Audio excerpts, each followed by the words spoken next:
Welcome, listeners, to Thru the Sightglass, a podcast that dives deep into the fascinating world of craft beer and celebrates the incredible individuals who shape its vibrant landscape.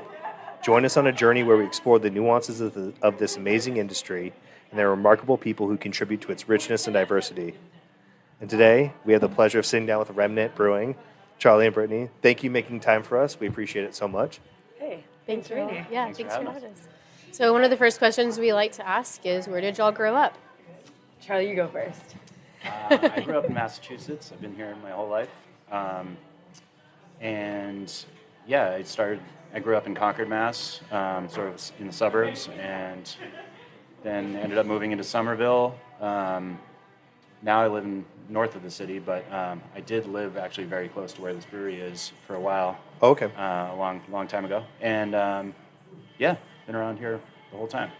Nice. Cool. And family, like did siblings, like cousins, anybody close to I'm family? an only child. Only child? Okay. Oh, okay. Yeah, usually ask how big the tribe is, Yeah. but... My tribe is pretty small on my side. My wife's family is a much bigger tribe. Gotcha. Oh, okay, so Yeah. life made up for it later on. Yeah. But you were the experiment. Yep. Very nice. Very nice. Like, oh yeah, that makes a lot of sense. I always forget that. Yep. Only child.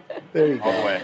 Very nice. I'm from Vermont, and I moved to Boston for college, and kind of bounced around a lot. In college, I got the chance to travel a lot, so I spent a year in Brazil and 6 months in Spain, and study abroad, and like a short term in Mexico. It was like 6 weeks. So after all of that travel, I was kind of like, oh, it would be cool having friends who lived here, and to have more than like just a suitcase worth of belongings. I mean, I guess you guys know what that's like. We kind of know. We have a little bit more, but not much. Yeah.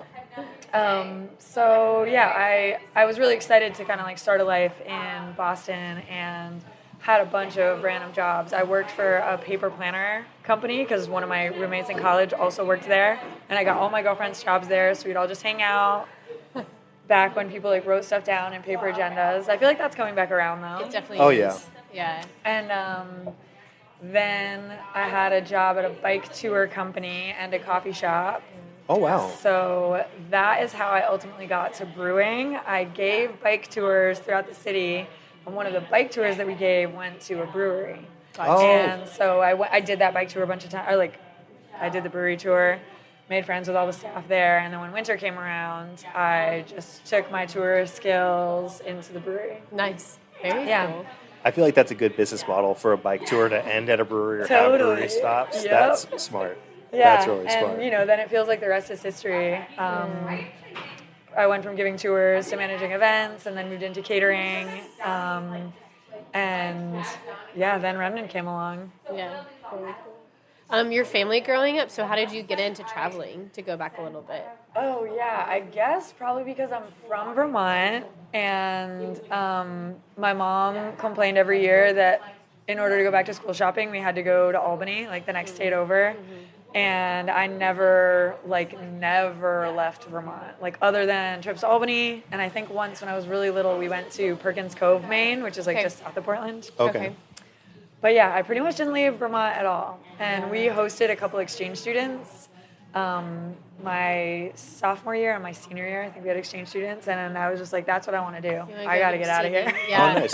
That inspired your travel bug? Yeah, totally. Nice. So the year after high school, I went to Brazil with Rotary. So you get placed with a family, and sometimes it's a direct exchange. Like their kid will come stay with your family. Yeah. That didn't happen because the kid whose family I went to stay with, he got like recruited for high school soccer for like a specific team in Pennsylvania. Gotcha.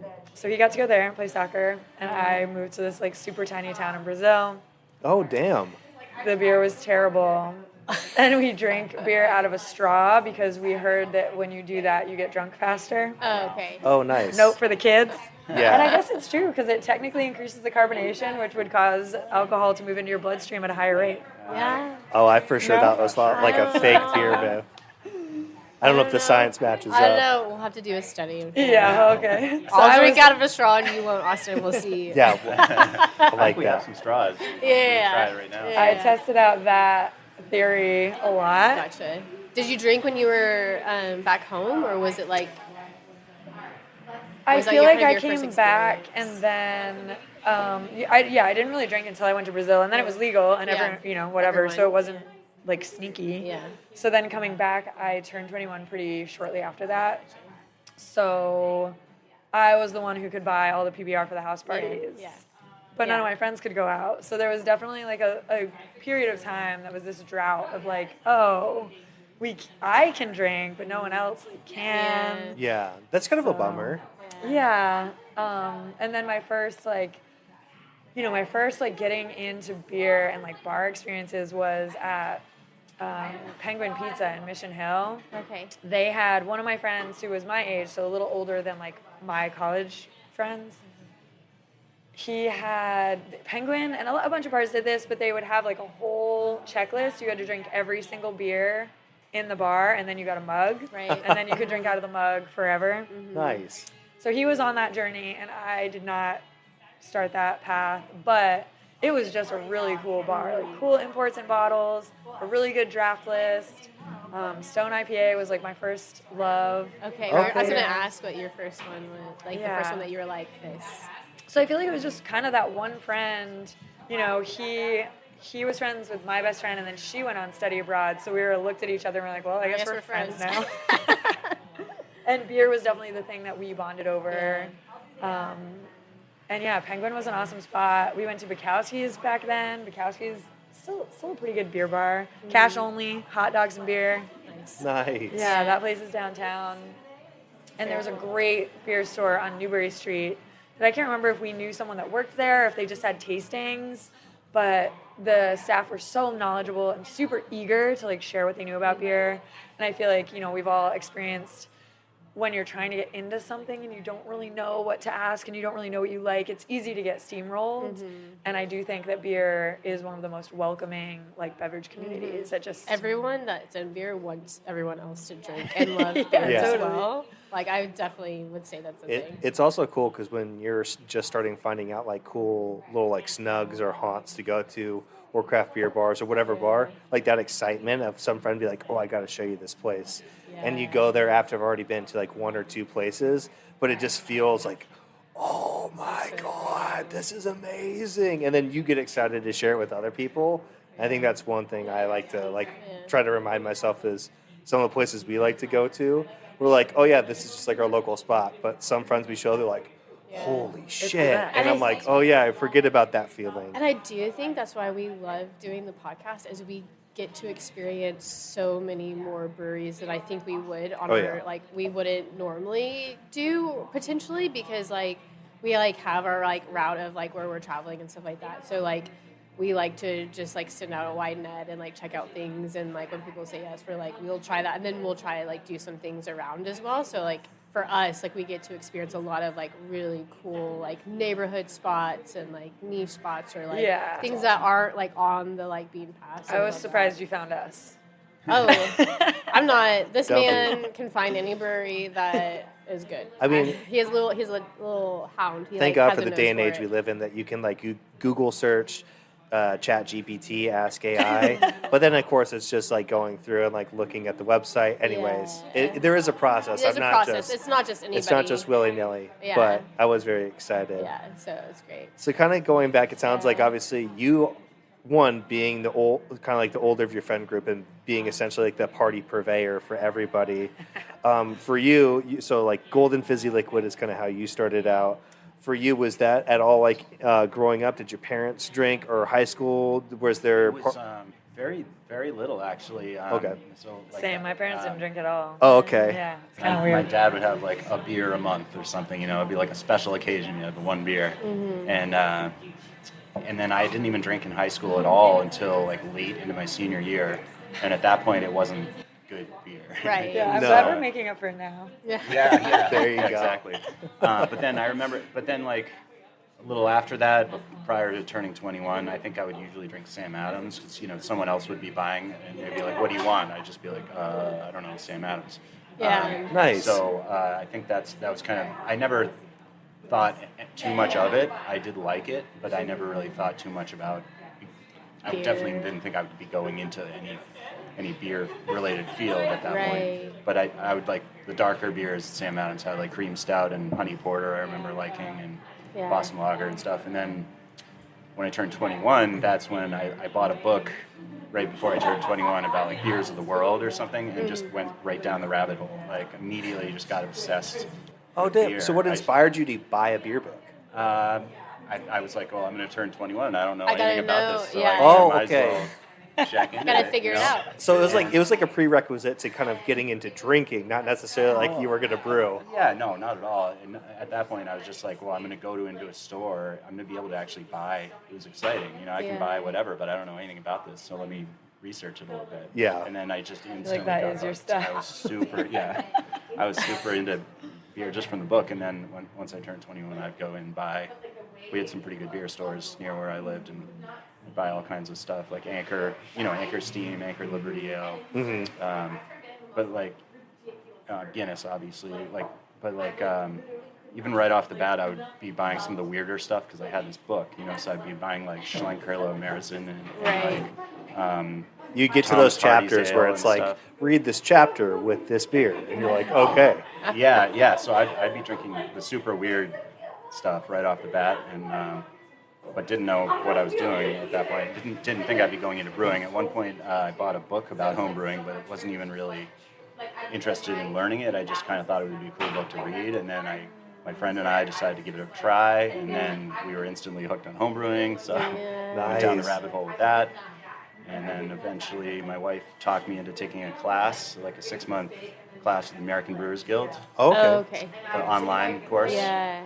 And that allowed me to get a job in brewery. And since then I've been at a few different breweries. Yeah. Nice, but since then you've just been involved in your craft and your passion. Yeah. So not dating, but the timeline of you bought this beer book, 21, and then you and your roommate drinking beer and deciding you're going to homebrew, which essentially turns your living situation just into a homebrew setup. Yeah. What was that? When did those timeframes happen from them, and then getting a job at a brewery? Well, we started homebrewing. Let's see. So we started homebrewing maybe like 2 years after I turned 21, I would say. Okay. And then from the time we started homebrewing, I took that class like a year or so after that, and then another year after that, I got a job in a brewery. So it wasn't all just like bang, bang. But still a pretty rapid progression. That's Yeah. essentially 4 years you went from reading a book about beer to then having a job at a brewery. Yes. Yeah, that's awesome. That's pretty You back look to at back it to me. Can you tell us a little bit about your homebrew experience? Like, what was the first batch like? What were you good at, or what did you love? We, it's funny. I'll get to this later, but I actually just wrote a book about my career. So I'm like, I feel like nice. you're asking me these love questions, that and so I feel much. like I'm like just It's very reciting. fresh. Basically Yeah. just giving you the exact thing that I just wrote in this Love book. it. That's perfect. But all right. So the first homebrew was my friend and I had this book with recipes, and we just like picked out this recipe for a brown ale. And but then like we didn't even want to like follow the recipe exactly. We just kind of like substituted some hops and some malts, and we're like, oh, let's do this. So it ended up being more like a red. We called it a red. Okay. Gotcha. And it actually, as I remember it, I'm sure it was garbage, but it tasted good to us. Like, Yeah. No, we were that's like- awesome. We were like, wow, that we can make that. Like Yeah. that actually tastes good. Yeah.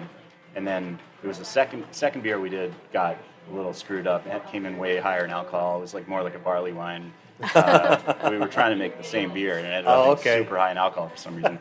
And then the third one was sour and infected, and we had to dump it. So it was like the first batch misled us into thinking that we were good at this. Yeah. But then after that, we got it together, and we're pretty good for considering. We didn't really know what we were doing, but we were decent. My friends at least told me that it was good. Yeah. So you were like sharing it with friends and stuff like that. Yeah, totally. And they were probably just stoked to have free alcohol to drink. Yeah. But it's your best sort of like R&D group is like your friends, because there's some that'll take it serious, and there's some that are just like, I don't care, it's fizzy and I can drink it, and it gets me to where I want to go. It's like awesome. Yeah. I mean, it was definitely flavorful. I mean, we were making flavorful stuff that was most of the time pretty clean, I think, relatively. I feel like homebrewing also has a definite space in people's lives. Like, I had a roommate who homebrewed for a little while, or I might have moved out right when that person moved in. But it's like, it's something you do maybe while you're in school or starting a first job, you don't really like know people. Like my roommate had just moved to the area, I think, so he like didn't really know anyone. So he was like, well, I'll have a few people over and make some beer. And like McGowan always used to have like a big backyard party. He'd fry a turkey or something and homebrew and just be like, come over and please hang out with me while I do this. Yeah. Sounds Sounds nice. safe. Yeah, totally. Yeah. So definitely this Homebrewing, period frying a in turkey. life where, like, I don't know, it just felt like there was more time. Yeah. And now it's like, who could have time for that? You Yeah. still homebrew once a year? Yeah, like once a year, Once a exactly. year. There you go. I mean, that's like the majority of people we talk to started homebrewing, legitimately. Like, I don't know of many of the people we've talked to who didn't homebrew before they actually some point, started. yeah. And actually start brewing. Yeah. So it's definitely a huge segue into. So if you're homebrewing now, you might be working at a brewery at some point in your life. and hold on to that passion, because I think what you were saying is actually, I read this. I was reading this kind of like a not self-help book, but a mental health book, and it was talking about how when you were younger, like you have so much passion and happiness about things because you had like immediate access to do those. Your responsibilities were so low. And as you get older, you have like less and less time to do so. And then that's where you wonder, like, why do I feel like my passion is gone? It's like because you spend so much of your time trying to get to that point, whereas before it seems so much easier. Yeah, So sticking so- with that passion, it's helpful. Yeah. So like one thing about that real quick is I feel like I'm actually the opposite in my life right now. Like I have too many passion things going on. Okay. Like where like What I are don't- your I don't- other expensive hobbies? well I'm in a band or sort of Anywhere a few between bands, 1 maybe. to 4 bands Okay. at One to any three, given one to time. three. Mostly just one at the moment, but then I just like did this book, which I never thought I would do a book, but I did a book, and then just work Wait, so and pause. work Charlie related wrote things. and self-published a book that is available for sale on Amazon. Oh my gosh. Yeah, it's That's called amazing. Craft Brewing May Not Be for You. I love that. I'll get you guys a copy. No, I love it. Yeah, we we can would love post to a link buy for a y'all copy. later too. Yeah, we'll Yeah. buy a copy. I love it. All right, I'll get you one Craft after brewing this. may not be for you. Yeah. I love it. But yeah, it's not all negative. You might think from the cover illustration and the title that it would be mostly negative, but it's actually mostly positive. Love that. I love my job. Yeah. But it's my point was going to be that like instead of like losing the passion, I feel like it's almost the opposite where I've got too many things going on that feed the passion and like almost like not enough time to do all of them properly. Very do true. any one of them to the fullest, because there are too many things going on. So. Yeah. I think a lot of people, not just like being a brewer, but in this industry, we all deal well with chaos and we're great multitaskers. But then when it comes to like you have slow time and you want to focus on a few things, when you just focus on 2 to 3, you feel lazy. So then you overload your day to feel progressive and productive. But it's like those things all go from like you could do 4 things at 100% to 8 or 9 things that are like 15, 20, 80, 10%. Yeah. And you're like, it doesn't feel as satisfying. So I Yeah. do resonate with that. Yeah. It's just so wild. Okay, so you're homebrewing. How did you decide? Your wife was just like, you need to take this class. Like, what were you? Yeah, What well, day job did you have? I was in the working meantime? in like the cheese department at Whole Foods. Okay. Oh, nice. Which is actually a great job. I loved it. But Yeah. and then prior to that, I worked at like delis and bagel shops and stuff. Yeah. Food places, but not with any real expertise. Yeah. Gotcha. So obviously, my wife probably saw like an opportunity to actually do something, get some expertise in something, and she figured we should like, get me into a line of work that might be able to make a career out of. Right. Instead of Gotcha. just bouncing around from Place food to place to place. food place. Yeah. Gotcha. So you took the class. Yeah. And then what brewery did you start working at? What did you do? I started at Boston Beer Works, Okay. Yeah. which at that time was 3 different places. It was like a little mini chain of brew pubs. It grew to like 6 or 7 places, but at the time it was only 3, and I got to work at all 3 of them within like a year. So I got kind of thrown into the fire on like all kinds of different stuff. Nice. Right off the bat. Not immediately into the brew house. I wasn't brewing beer right away, but in terms of like cellar stuff, I got to see quite a bit of different ways of doing things. Nice. All the jobs people didn't want to do, they're like, we can plug this new guy into it. Yeah. 2 days a week, I was like driving kegs around in a van, between the 3 locations. Yeah. Yeah. So battling traffic on Store Drive in a van, and Route 1 and stuff. So. Yeah, full. Yeah. I love that. Yeah. That trial by fire is always a fun, painful process, and now I'm glad there's just like better ways to do it. It's not just like, well, it had to be just as painful for me, so it has to be just as painful for you. Well, wait a second. That's how you spent most of last year. I know, it's true. The irony here is that as a small brewery, risen to the point where now I drive kegs around again. Yeah, life comes full circle. Yeah. Yep. So you got this job at Boston Beer Works. You've had a variety of skill fields that you seem to have worked in along with travel. So how did you get sucked into this industry? Yeah, I feel like it's all who you know. Yeah. And there was the year that I started giving tours at the brewery because I knew the guys who gave tours and they were cool. I met a guy at a party who was like friends of my friends who was the head chef at a catering company. So I started working at the catering company. Nice. I think I met a guy at a bar who owned a bar and he was like, hey, do you want to come work at my bar?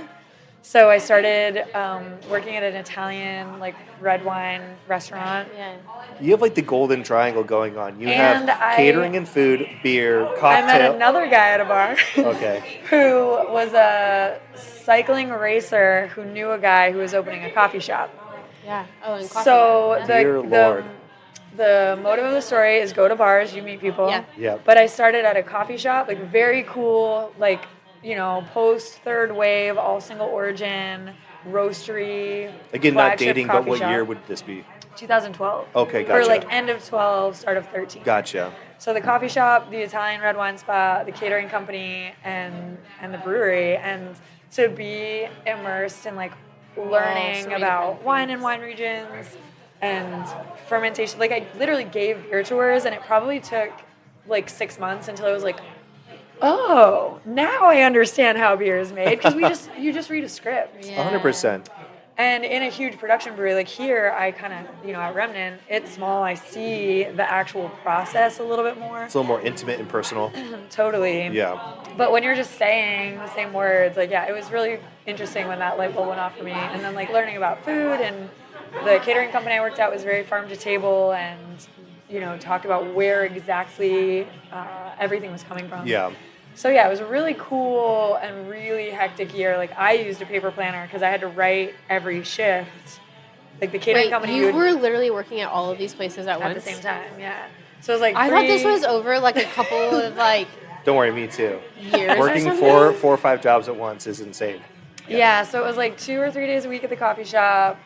The tours was just weekends for a while. Catering was just Saturdays, 2 nights a week. The restaurant was only 1 or 2 nights a week. Yeah.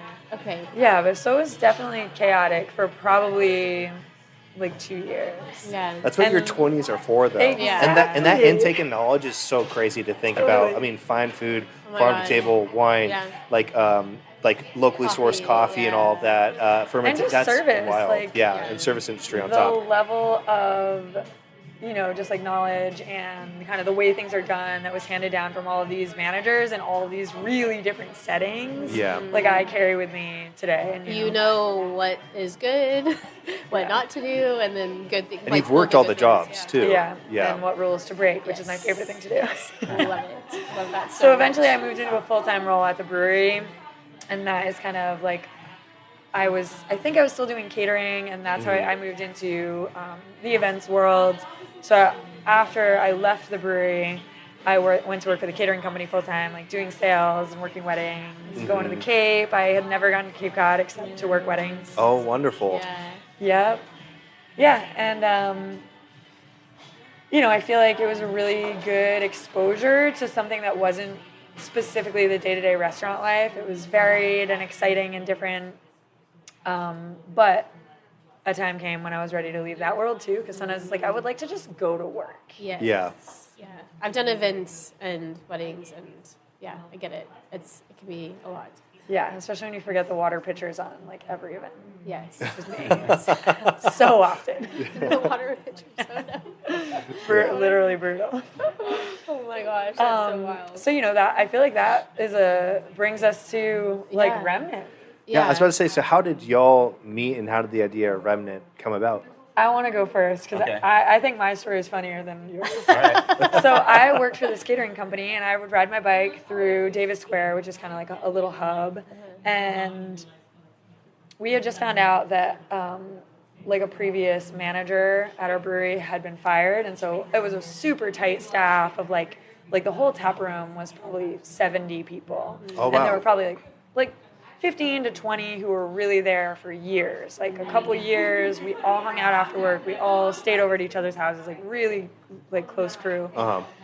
So all the people that were still in Boston were like, we got to get together. Like, I haven't seen you guys in a while. It just felt like a little tiny catalyst.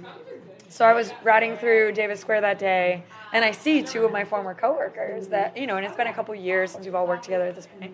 And I stopped on my bike, and I was like, oh my gosh, guys, what's up? We're all getting together tonight. You have to meet up. Hilariously, they were talking to somebody whose sister's wedding I either had just worked or was working. So, like, I also knew him. Okay. Because Boston's so small.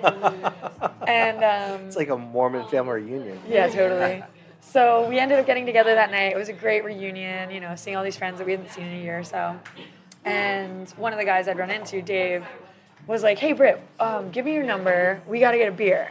And I was like, we were cool, but not like that close. So I was like, in my little head, I'm like, I bet Dave's going to open a brewery. That's so cute.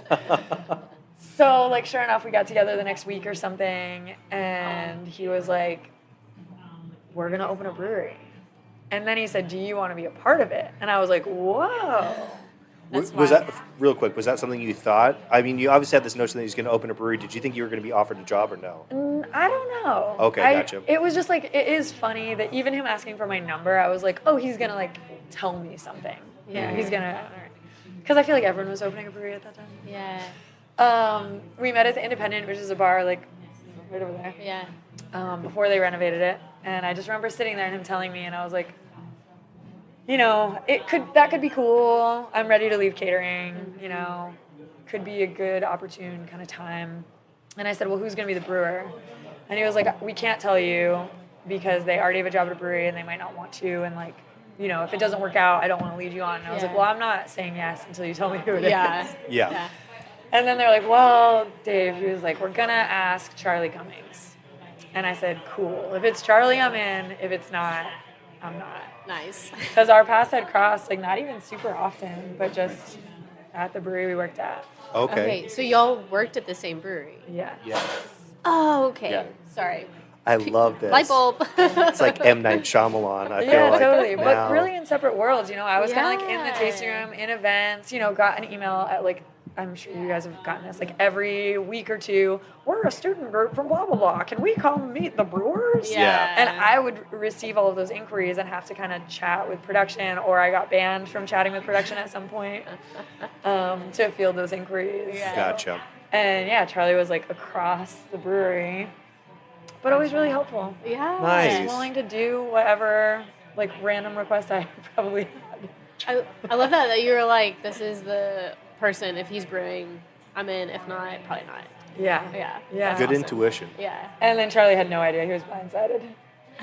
Yeah, all right, I so was. then you I- take it Yeah. off. So I had worked at Harpoon was where we met originally, and I worked there for like 10 years after Bjork's and got a lot of education on what a bigger brewery is like, and all the ins and outs of like how to try to make good beer at a larger brewery and how the communication between departments has to be really spot on. And I worked in every department and did a lot of, at the end I was kind of doing a lot of sort of just being a go-between between departments and stuff. Worked in quality control, did all kinds of things. And then after that, a brief stint back at Beerworks, and then I worked as head brewer at Mystic Brewery, which is cool because that was, I don't know Have you guys heard if of you it? know about Mystic. No, we haven't.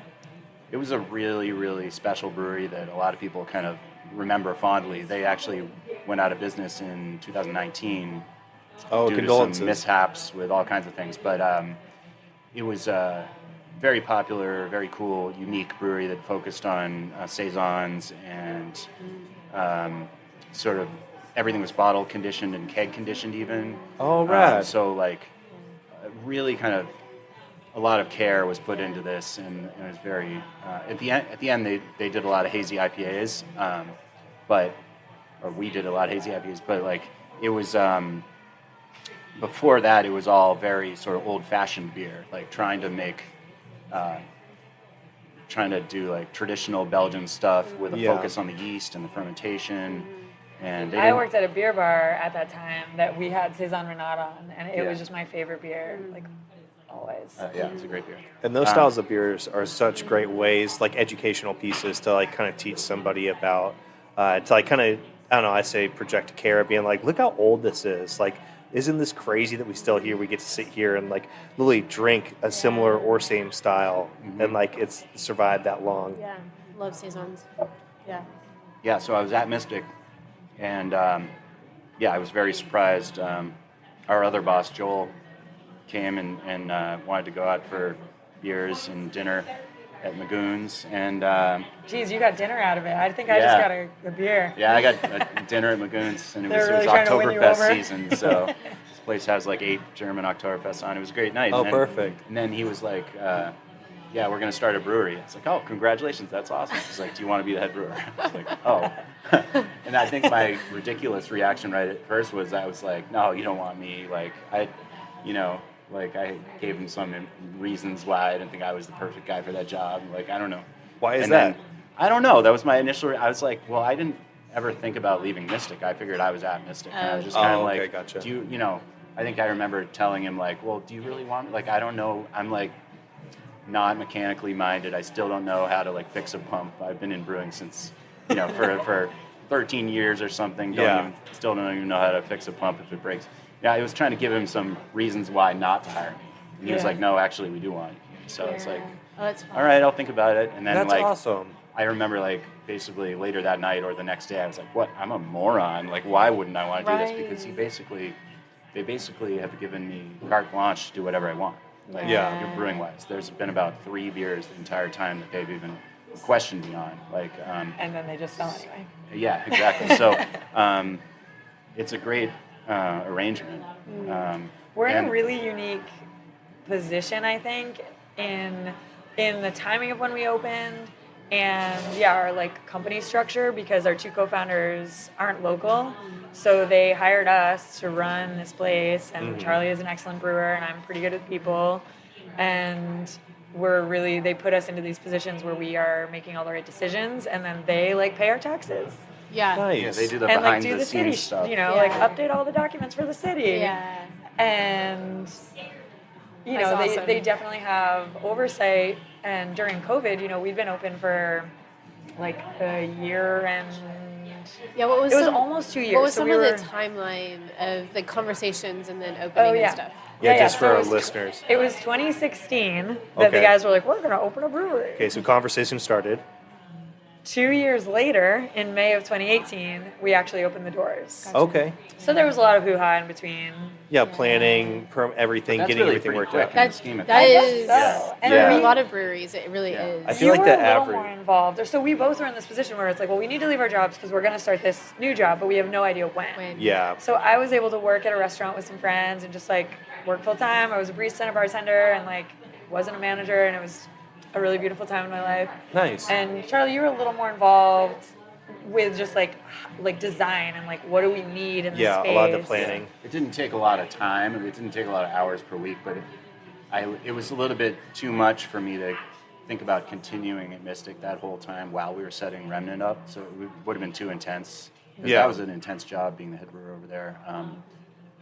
Pretty time-consuming and exhausting. You seem very invested in your work too, so it's like I understand that like you thought like Mystic was going to be like my final resting place, like this is what I was going to do and make my own. Yep. Then you have this, so I totally understand that feeling. So I ended up actually leaving Mystic before Remnant started, and in between I worked at Castle Island Brewing, where I have some good friends that still work there, and they were looking for like a part-time QC guy, and I was looking for a less intense job, and it was just kind of a good little arrangement where it was about a year where I worked there. It's like 30 hours a week QC guy. Oh, nice. And learned a bunch of more stuff, and was able to brew some pilot batches. Yeah. I did some I don't think I did them on the clock, but But, they've used access. their equipment Yeah. in places. Yeah, you're like, I I'm remember just going down there and they had, I don't know if you just put them on there, but yeah, there was like 2 or 3 beers. Some like corny kegs of homebrew. Yeah. There were What's this pilot pile of batches malt for this. doing? Oh, I'm just gonna hang out afterwards. One of them and- was this beer. One of them. Yeah. One of Yeah. the Oh, very pilot cool. batches that we're talking about was this beer. Well, thank you, Castle Island Brewing, for allowing, for allowing Charlie to do that. That's awesome. Yeah. So we both spent this year of kind of like waiting to open, and again, yeah, it could have been longer. Yeah, so 2018 was kind of 2018 like we this. opened. Okay. And then 2020, obviously, things shut down. So during that period of time, again, like Charlie was here and I was here, so we were able to stay in the space to some extent, even though guests weren't in the space, and keep some staff who wanted to stay on, they needed to get paid, so we were able to keep paying some people to be here. How big was your crew? Sorry, not to interrupt. Front of house was probably like 10 or 12, Okay. and we had just hired an assistant brewer, had him for like 3 or 6 months. You're saying right before COVID. Ryan, yeah. Yeah, we hired Ryan in spring 2019. Yeah, so we'd had Ryan for about a year. So 2 in production, 12-ish front of house. Okay, probably so that's a 4 very small full-time. crew, very Totally tight small, knit. Yeah. And the point that I'm getting at is because Dave and Joel weren't here, I feel like they were able to really focus on how to keep our business afloat, and whether that was projecting, just like applying for every government opportunity that was available. Sourcing a crowler machine if you didn't have one, or Yep, cans. sharing with our friends when ours broke. Oh, No, nice. that's the stuff we were doing. Oh, okay, So it wonderful. was really nice to have this kind of division of like big picture, everyday picture, and I think, if that had been a situation of just me and Charlie as owner-operators, it would have been really devastating. And I look around at the businesses who got through it with single owners, single operators, and I just have like so much awe and regard for them, because it really does take our team functioning in the way that we do that makes us so successful, I think. Yeah, and you guys seem like you care about people a lot, and this industry, I think, also just breeds that, requires it, and so that is like, it's not very, she's worked a lot of corporate jobs, and a lot of it's just like, you're just a cog, like we can replace you or get rid of you, but for us, and for all of us, it's like, not allowing someone to work, it's like you have bills to pay, you want to be involved, you want to feel like your job is in jeopardy, and that like also eats away at you. It's like mentally taxing as well, is what I'm getting at. Yeah, we've been really lucky with, just being a place where people kind of come and stay. A lot of our employees have been here for like 2 or 3 years, or stick around for 2 or 3 years. Yeah. So now we're 7 years in, which feels, or almost 7 Congrats. years. Yeah, that's so wild. Couple of questions. Yeah. One. We'll let you guys talk. No, this is great. No, I just wanted to ask some specific ones. Yeah. Like, how did y'all end up with this location? And then the name, like how did the name come about? Those are the 2 questions. So How about I get you another beer real quick? Okay, sounds good. Yeah, She we'll do the talks pause. about that. Yeah. Perfect. Okay, we can. So Thank you. That guy that was Dave? with my two former colleagues. okay, So Dave gotcha. and Joel, our former colleagues from Harpoon, our 2 co-founders, they were with this 3rd guy Yeah. Okay.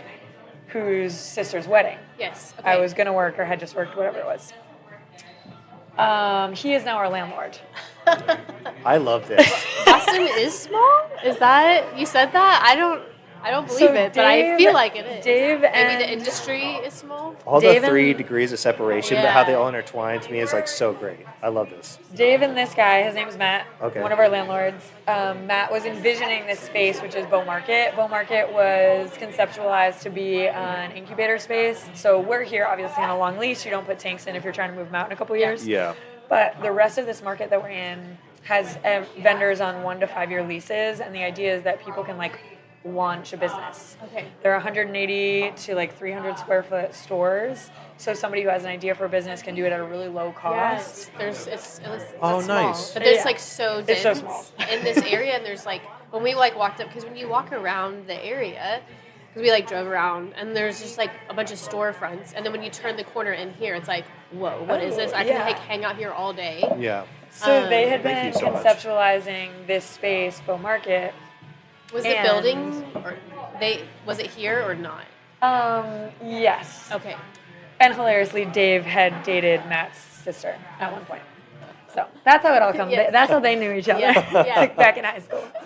So yes, the building was here, and everything that's cinder block is original. And we wanted to keep some of that, which actually is a tie-in to where the name comes from. But nice. this building, this U-shaped building, was a bunch of storage. So it was a bunch of garage doors. Oh, okay, gotcha. Like a U-Haul place or something? No, not like self-storage. Like literally someone owned it and just stored their shit in it. So there were like cars this whole thing? and radiators. That's wild. And like stuff. Cool things. Cool things. It was like a totally blank space with nothing here, right in the center of That the was square. privately owned. So our landlords had to purchase it, change the zoning to commercial industrial, and then That's a lot of we work. started getting liquor licenses. Yeah. But that was like the really, definitely visionary for someone to look at this space and say this could become a space for people, because it had been a really, it's easy to say like abandoned lot. I mean, someone loved it. Yeah. Someone loved their cars in it. One person. Yeah. Now look at how many people get to enjoy this space. Totally. So that is how we picked this space. It's all who you know. That's and great. whose sister dated in high school. Yeah. Shoot. I'm not going back to Texas. And then the name was kind of inspired by the space, and we get like a little brainy about it, but on the one hand... Well, get brainy about it. Tell us. On the one hand, Remnant is like that which is left behind. So this building was built in the 1930s. It's been here. We didn't do a ton of renovation, especially of this space. It's a weird, awkward, like kind of unfortunate shape for a tap room. Like our two spaces are really divided. Yeah. We've done a lot to make it a little more cozy. And the other bit of Remnant is kind of what you were speaking to, like drinking beer. Beer is this beverage that has been consumed for thousands of years, and the fact that we get to make it right here in Sommerville, which used to be a really industrial kind of scene. Like a lot of things were made here. I can't remember what any of them are, but Just like a lot of manufacturing. things were made. So to bring industry back, and also to be creating a product that's been enjoyed by people and shared with friends for millennia feels really cool. Yeah. And Charlie always says like what we're making is not beer to a specific style. We're not brewing traditional set beers, but I just think the idea of sharing a pint and gathering with friends, that's just timeless. Oh, yeah, absolutely. Yeah. And it definitely shows. I think a lot of people resonate with that. And I think it's a similar feeling, like even if you don't drink alcohol, but just like gathering together, you've created this gathering space. You've created a space for people that they can have like consistency and feel at home if they're away from home. And that's a very special thing. I think that's like super unique in our industry, is like that's very much so a forethought. It's not just like, hey, we're going to build this brewery and tap room and business and it's going to make money. It's like, no, you want it to be personalized. Yeah, and part of our tap room from the get-go was the goal of a coffee shop. I came from coffee, so I was like, man, I might as well sell some coffee. When you're building a brewery that costs $100,000, just throw in a little espresso machine, ain't no problem. A lot more than that. So we were like, oh yeah, we'll do coffee. It'll be community building for the market. It'll offer people something to drink while they're in the space. Our goal was always that people would come and see the brewing process. That's why there's no glass. That's why you can look right into our brewing, Hello Brew House. And we really wanted to have options for people who don't drink alcohol as well, to just be a space. And our coffee program has grown like exponentially over, especially the past kind of 2 years. And we see, I'm sure other breweries are telling you this as well, as people are drinking less, we're still selling a ton of kombucha, a ton of cappuccinos, and really seeing the health of our business be able to rely on these like other non-beer offerings. Nice. We definitely have seen that with a couple other breweries that are doing other things besides just even cocktails or wine. Like if they're doing coffee or a different type of food or drink or something, like helping diversify kind of what they're selling depending on the consumer has really been beneficial for them to still thrive in a time when people are drinking beneficial, less. essential. Yes. Yeah, yes. the consumers have done a really good job of like breaking down the wall of like, we're a brewery, so we only offer alcoholic beverages, whereas now a brewery is a space for everybody.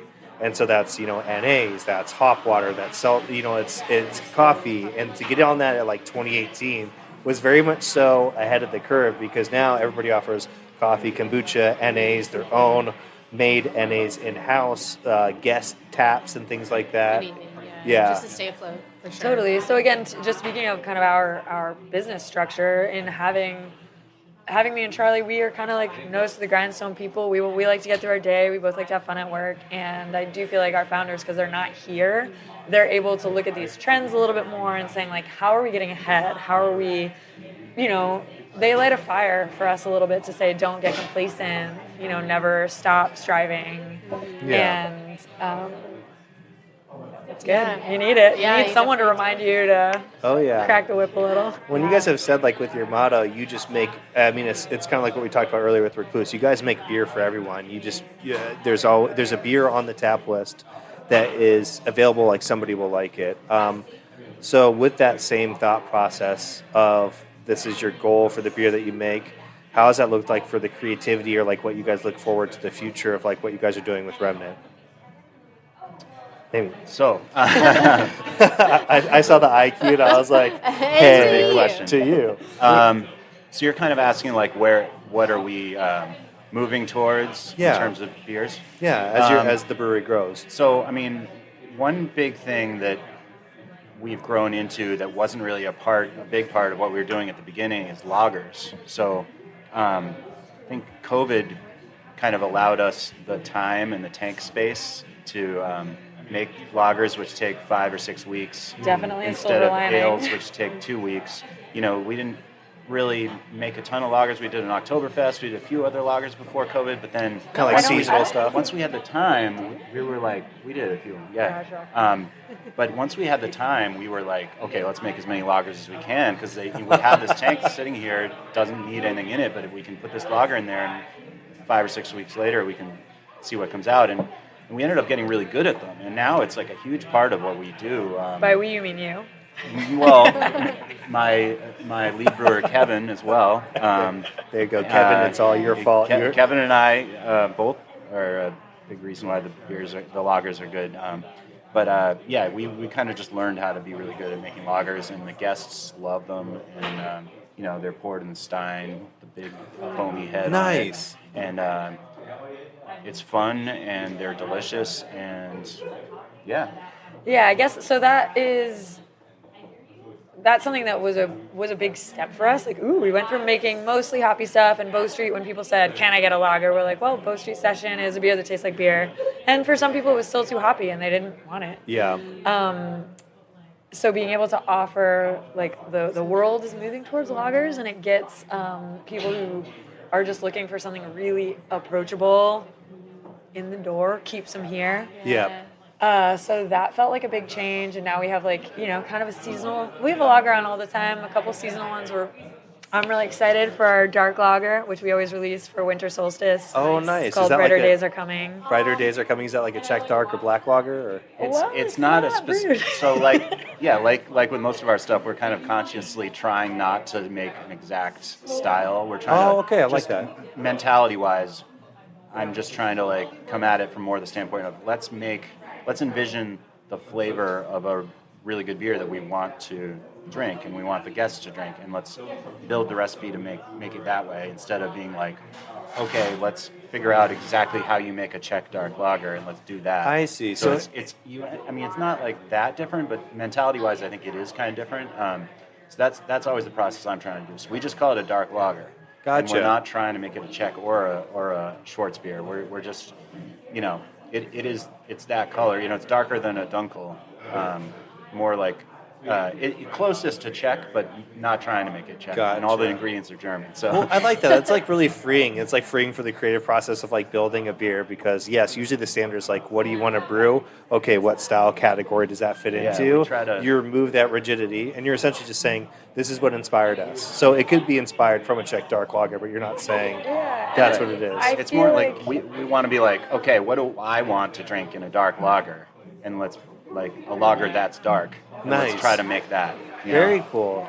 And then as far as what else is inspirational, I mean, this beer that we're drinking right now, this is my Mischief. Yeah. We have an awesome local hop farm that kind of, depending on what they grow each year, depending on what we can get, it's like, ooh, let's make a beer around that. Oh, very cool. We did a dry hop lager with one of their hops, Glass Tambourine.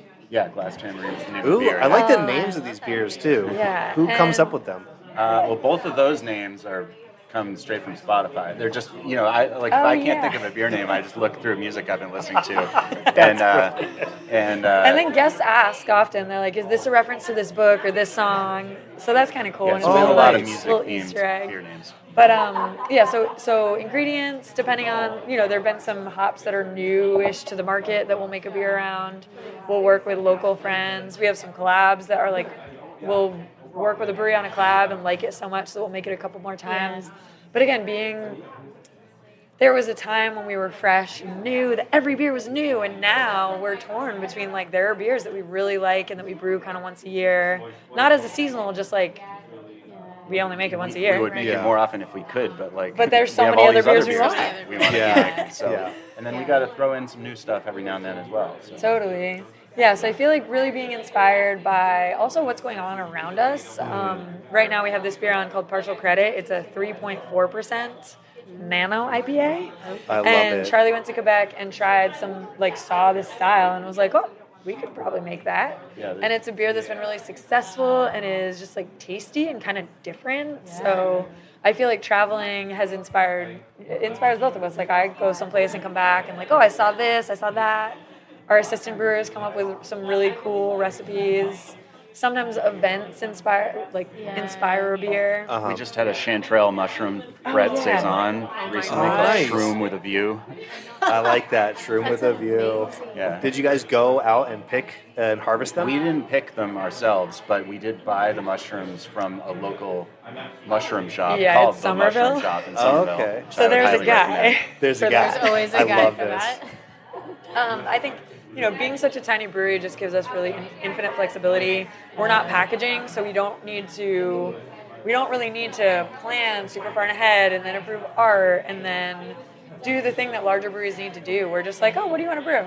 Yeah. Cool. What do you want to call it? Cool. Sounds great. Yeah, I That's love that. awesome. It's very. That's how easy it is, right? Yeah, it's so easy. Our one of our best-selling beers, Hang Time IPA, the first time we made that beer, we didn't even have a name for it until it was dry hopped. It was like a week before it was on tap. We gave it that name. Oh, and you're like, oh So, shoot, we have to. it was It like can't a- just be brew number 076. And it's Right. like, yeah, Yeah. very cool. You guys will be the first to know that you're the first brewery that doesn't package beer that we've interviewed. Wow. Yeah, no, and I think that's Well, really awesome. We do.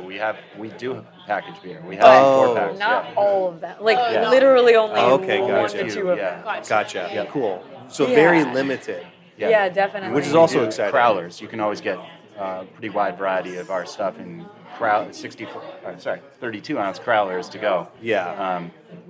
And that's a good option for Yeah. to-go beer. Yeah. It's only 2 pints. Some people are afraid of the large can. Oh but yeah, you're like it's just like a it's just 2 Foster's. pints. You'll be Yeah, okay. you'll be fine. Yeah, it's so impressive. The straight DTC like direct to consumer model is always so profitable, and it's always impressive when people do really well at it, which you all have. So I say just kudos to you. It's pretty amazing. Yeah. Thanks. Yeah, we're hoping to weather the storm. Yes. Yeah. Yes. And with that, so how did y'all decide as a group to do a second location? What did that look like for y'all? Yeah, so actually probably a year after Remnant opened, we were looking for a second location. And that was because we were really successful our first year. We were really proud of our success and our growth. And it was the time of expansion back in 2019. So we had looked at some spots, and our co-founders were really looking at a lot of just real estate. We thought it would be cool to have a larger production facility in Cannes. We thought it would be cool to just be in a different location, like a different city, a little further away. Different community. Yeah, so we had been looking for a long time, and I think what happened is that we just had a lot of love for that space. So the space that we moved into, formerly Atwood's Tavern, it was listed on like Instagram. as Oh, wow. for sale. Oh my gosh. And I feel like our co-founder's wife saw the listing and was like, is this the right thing? And we talked about it, and it wasn't really what we had been looking for. We thought that additional production would really be space, the goal. Yeah. But it's a beautiful bar. It allows us to have a really different offering of space than our tap room. Do you feel like it has a different industrial. personality than this space? Totally. Okay, very cool. Yeah. Is it still called Remnant? Like, how do y'all name the two locations? Oh, well, there was a We call it spreadsheet. satellite.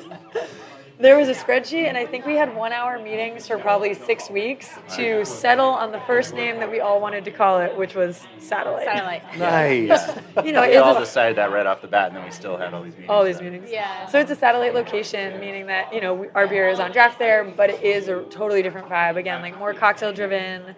Also has espresso and like a coffee shop, but very much more events driven. It was a music venue, like Okay. 4 nights a week, ticketed music venue. Oh, rad. So we're trying to fill the space that we have there. Like there's an awesome stage, there's awesome acoustics, while really putting our own kind of fingerprint on it. So how do y'all navigate that with events? Like, do y'all still do a lot of live music? Like, how do y'all decide what goes in there?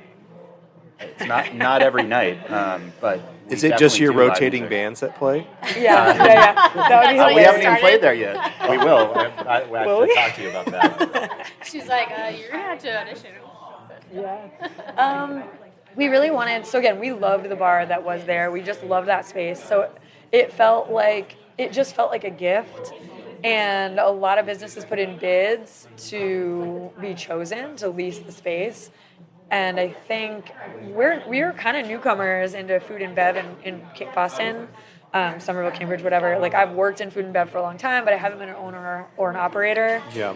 And the same with our co-founders. And I think the owners of that bar, again, Cambridge is a small town. They knew a lot of people Yeah.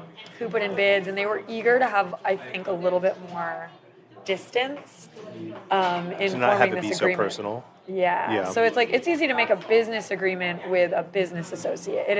Can be hard to make a business agreement with someone who was a friend, and maybe who knows? Yeah. It could go either way. Yeah. That's true. So we also were really eager to keep the space exactly the way it was. We've continued their tradition of Monday Bluegrass Night, so they used to do that. We just hired the band back, and we have rotating bands on Mondays. That's rad. We have the And- same bartender, Liam, who was there literally since Atwood opened in Yeah. 04, 05. Oh, that's so That's cool. Yeah, I Hired mean, he him loves back. the space and it was eager to be back in the space and has really blessed kind of the changes that have happened. I feel like we're evolving the space with the times. We do drag brunches and, Love that. Yeah. other DJ events that probably you wouldn't have found in this kind of like old-timey bar. Yeah.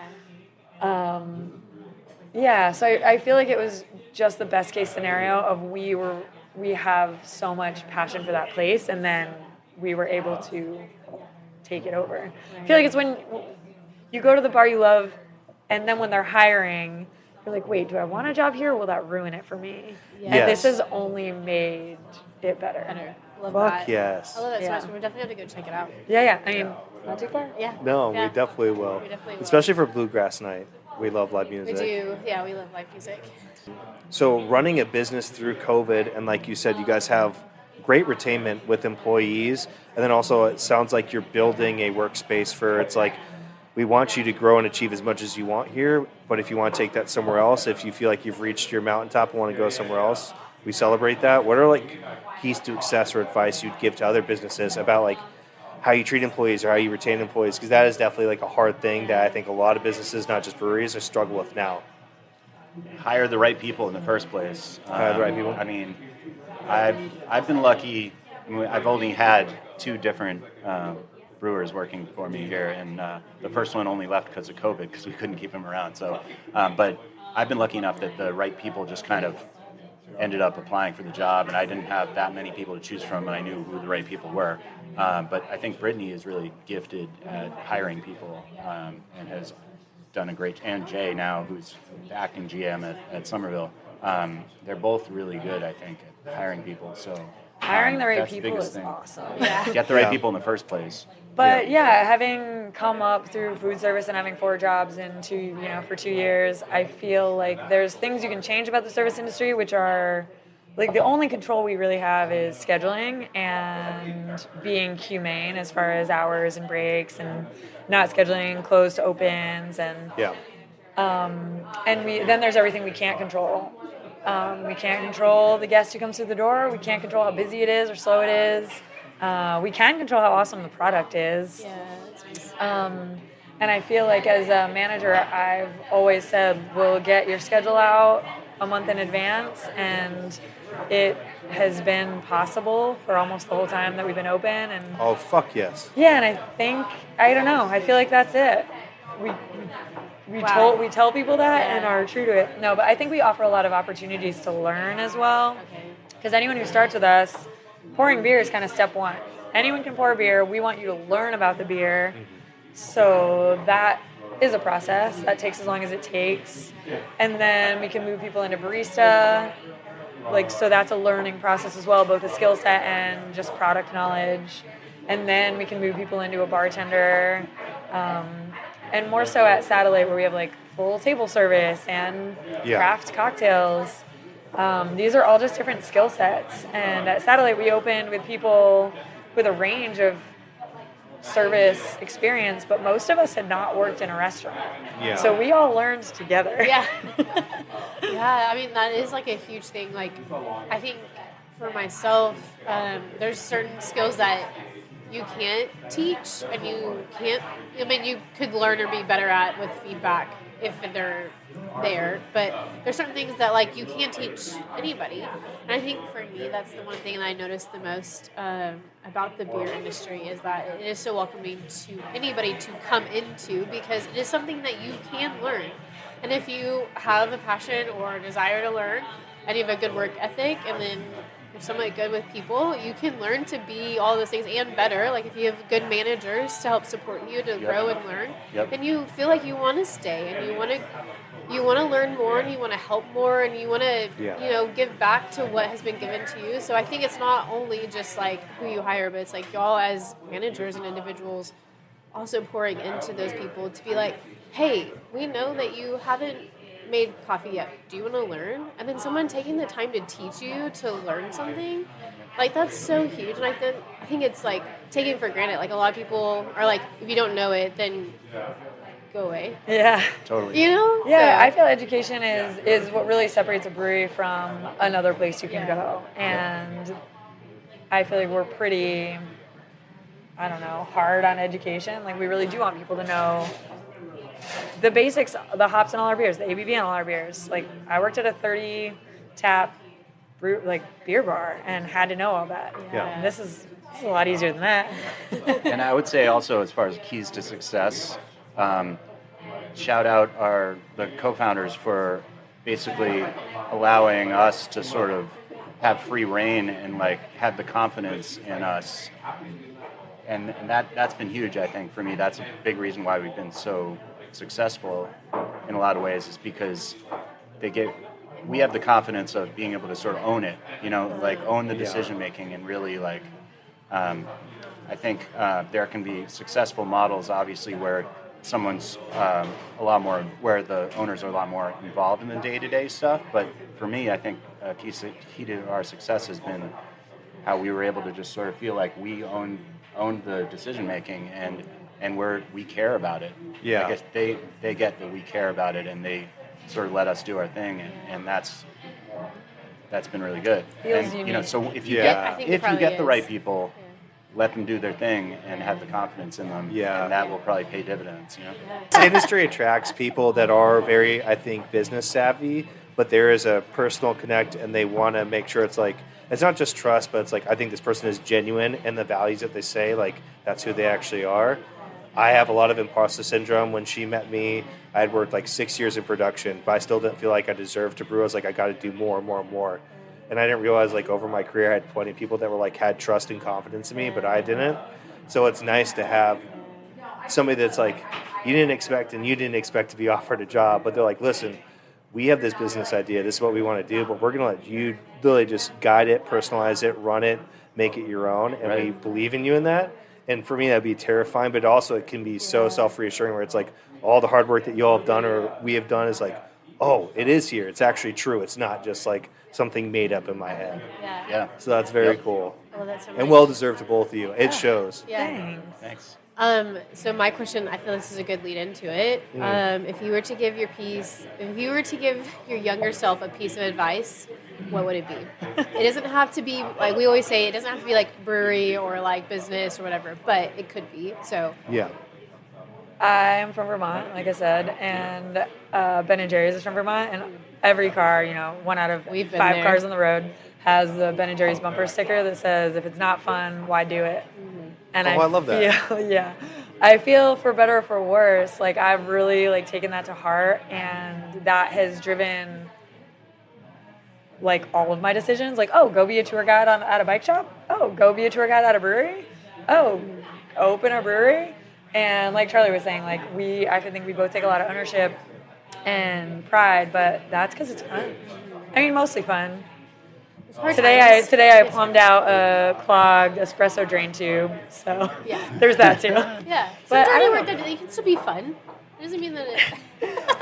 You need the lows to love the highs. Baby. Yeah, I feel like, when I look back at my career trajectory, I feel so lucky, and the only advice I would have had for myself is like, take every chance, and I think that I did. Yeah. Awesome. So I'm pretty happy to be here. Yeah. Yeah, I don't know if I really see a lot of points where I would go back and tell my younger self to do something different than I did. Take that beer course earlier. No, I don't really. I think everything happened sort of at the right time, in the right way. But I guess I definitely have seen at each stage or each job that I look back and I think, wow, I didn't know what the heck I was doing. But I thought I did at that point. Like every stage, I really thought, okay, I know what I'm doing. Like I'm all over this. And then you look back years later, and that includes right now. I'm sure 3 years from now, I'm going to be like, wow, You're going to read your book. You're going to read your book in 3 years and be like, oh yeah, come on. There needs to be some revision. Well, I know that about the book. You're going to be like a second version. Like I'm not really a writer. I've never been a writer, so I don't. I know that I'm going to look back on the book and be like, that's weird. Why did I do that? But like. As far as brewing goes, like I really think it might be helpful for me in the past to have not been quite so sure that I knew everything, Yeah. On the other hand, I think it's actually kind of served me well in a lot of situations. I was confident in my decisions, so it has kind of served me well having that attitude. But you're really a dumbass. When you've only been in brewing for a few years, you don't know everything. You're going to keep learning, and that's the way it should be. Yeah. No, I don't think I don't think it's being a dumbass. I think it's just taking risks. I think the overconfidence is just something that comes when you're excited about something, and you're like, you have all this momentum. You're like, yes, yes, yes, and then you hit usually a brick wall, being like, oh, I fucked up, or I really learned something. Yeah. But it's just a measure and check system. There's plenty of people that don't test that barrier at all, and then don't do anything about it, and it really limits them in life. And I would rather further jump off the edge than be so far back from the line. Totally. Yeah. Love so much. All right. Yeah. What are y'all looking forward to? The year is almost over, which is wild. What are y'all looking forward to for the next few weeks, few months? Like, what are y'all excited about? What's upcoming for Remnant? I'm excited to have a slightly more formalized band booking system for Satellite for 2025. Nice. Okay. Yeah, we're moving into a new year, and we'll have we have live music on Saturdays, so matinee shows and nighttime shows, and really moving into like kind of Americana, chill cover band Saturday afternoons, and instrumental like jazz, funk Saturday nights. Oh, sweet. Yeah. Where can people, if they Excited want to about inquire that. about that, just so we can plug it in? Yeah. Our website has a link both for bands that want to play and a calendar for people who want to come out and see shows. Rad. Cool. We'll post that up. Yeah. I think that's what I'm most excited about. We get a lot of inquiries, and it has felt really hard to figure out what makes sense for space. And Yeah. Do you do you just like look them up? Like, how do you decide? They always send like videos and music, so I have to find a day that I'm not at work, so there's not other music around to go through to all really of the focus videos. in and listen. Yeah. Like Jim and Wild. Pam when they're picking the Oh my gosh, exactly what I office just thought wedding. about. Yeah, Their wedding watching VHS tapes. Yeah. Yeah. Yeah. A lot of Love them that. are recommendations. So we'll have a band that's played once, and then Okay. either they're in other bands or they're like, "Oh, my friend would be a good fit." So Gotcha, definitely cool. word of mouth is my Well, I preferred. heard that there's this really cool brewer that also has some work in a band that might want to play. We'll see. I mean, Jeff already asked you if you could. do a Yeah, show. we'll see. Yeah. Well, what about for the beer? I mean, obviously it's winter holiday season coming up. Yeah. Are you guys doing any? Usually there's like the Christmas beers that come Well, out. I mean, we don't have like a holiday spiced ale or anything, but Gotcha. that the beer that Brittany referred to earlier, Brighter Days Are Coming, the dark lager, that tastes ridiculous right now out of the tank, and it still has another 10 days of lagering. So lovely. I'm very pumped about that. It's a lot of the people that work here's favorite beer. Awesome. So that's exciting, but I mean, I guess I would say like overall, I'm another thing is barrel aged beers. We've got like Yeah. some I big, was gonna big say imperial barley stouts. wine. I got before Okay. you leave, I got a chocolate imperial stout, bourbon perfect. barrel aged Oh that I gotta give man, you a I taste just of. Yeah. don't know. But Okay. so barrel aged stuff is also a seasonal winter thing for us. But I'm just excited generally to sort of disprove the current narrative that like craft beer is boring and everyone's tired of hazy IPAs and everyone's tired of beer in general. And you hear that everywhere. Even brewers feel like that. There's this general sort of, It's a doom and gloom for doom sure. and gloom yeah. big time. And I'm like, come on, wake up. Like, beer is awesome. I get that vibe from you guys. Yeah. You travel around and I get a genuine vibe that you really are super interested in and love craft beer still. And Thank you. That's awesome. And that's... We do, and we also know a lot of people who still love craft beer. So Yeah. listen to the Yeah. podcast. It definitely does. Still, like, listen to everyone on our podcast is like so like everyone like I think the people who want to do the podcast, they still love their job Yeah. and still love what they do. Like especially the guys in Asheville, like loved talking to them. Like Yeah. do collabs with them, bring them up from Asheville or something like that since they don't have breweries right Well, now. I like, literally was collab just with talking them. to my friend who lives in Asheville about Yeah, doing a collab do a just the other collab day. with the guys in Yeah. Oh, Asheville for or something. sure. Well- Guys, gals. Yeah, we'll make it happen. Brewers. I will say, yeah, like the discourse, it's almost, it infects, I think the negativity, and obviously there's a lot going on in the world that I think just has that already, where that is what everybody's saying, and you do have to find those pockets of sunshine where you're like, no, it's not, I mean, craft beers, a lot of businesses have been like this before. They go through these things, it's like, when people think that everything is dying and it's horrible and it's the worst, it's like, no, that only breeds, like you said, where it's like, no, you get more emboldened to be like, no, it is great. And Right. that we say thank you because this is my year of sabbatical of not brewing for a year. And I needed to take that because it was getting super negative and competitive in Portland, Oregon. And I was like, do I even like this anymore? I don't know how I feel. So I Yeah. appreciate you say that because, yes, it has I've- felt like that. I have loved it all along, and I'm just as much in love with it now as I ever was. And we were when the hazy IPA boom happened, and everyone was tripping all over themselves to drink every hazy IPA just because it was a hazy IPA, and everyone's trying to brew by the book the perfect hazy IPA. Like that's during that whole time, we were just making IPAs that we wanted to drink. Yep. They happen to be hazy, but we're trying to make beers that are awesome, that we love, that are like our art to people, and something that's gonna be fun for the guests. And like we're still doing that. We were doing that all along. So I'm kind of like eager to like just be like, yeah, people will still come out and drink this because it's real beer and there's care behind it. Yeah. And it's really good. I It's enjoy great. it. I want to drink So some too. more. Oh, yeah. Well, we are. We're going to grab more I'm like, bites. we're going to come back and we're going to like go listen to some live music. Oh, we're for sure coming Yeah. back to Bluegrass Night. And we do have a traveling beer cellar in our van, so we'll probably come back I next time know. and we'll pull some stuff out Yeah, because we pull do some need to make some room. Nice. But sincerely, thank you for making time for us. This was you. so Yeah, awesome. so This is, again, one of those things that fills our cup. So Yeah. Oh, same. we're going to It's close nice, out it's here. nice to walk down memory lane. Yeah. Yeah. I'm sure it is. Almost 7 years. So when is y'all's anniversary? Early May. May 3rd. Well, May 3rd is It's going to May be 3rd. the It's our celebration. assistant brewer's birthday. He's not here, is he? Lead brewer.